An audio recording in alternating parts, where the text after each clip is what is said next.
What will happen to Chad Doerman in prison? Well, let's get to it. Unfortunately, this is the worst and most horrendous case that I've ever covered since I started doing this.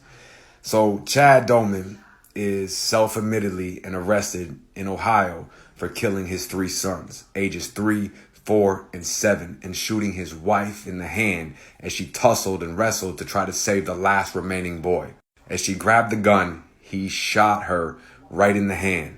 In the midst of all that chaos, one of the boys ran into a field, and the man that's supposed to protect, provide, chased him down, dragged him back on the property, and executed his 3rd son. These boys were aged 3, 4, and 7. And when he was arrested, he acted like nothing happened, like he just got pulled over for a speeding ticket.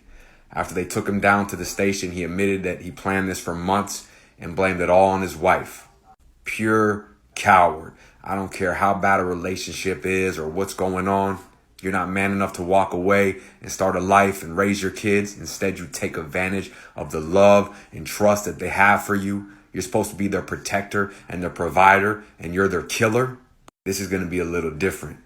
See, I don't know if you guys are familiar with Whitey Bulger. Whitey Bulger was a notorious killer, snitch, sex offender, just everything you don't want to be. And he went on the run for 20 years. When they finally caught him, they brought him to jail, to go do his time. And they accidentally put him in general population. He was killed within 2 weeks, beaten so bad that one of his eyes popped out. This is the same type of treatment that Chad Doerman is going to get. He's going to accidentally get a cellmate who's going to put an end to his life, beat him to death. I promise you this. This is not one of these cases where they go and extort him or they want to just squeeze and squeeze until he has nothing left. This man is pure evil and a coward, and he's going to have a hit on his back from the second he walks in the Department of Corrections.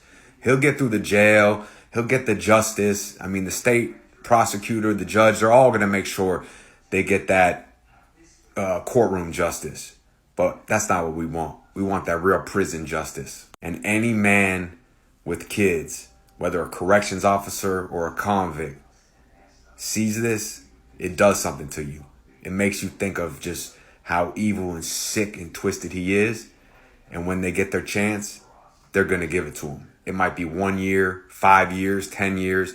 But one day that door is going to open by accident, and he's going to get a cellmate by accident who's going to cut his fucking throat.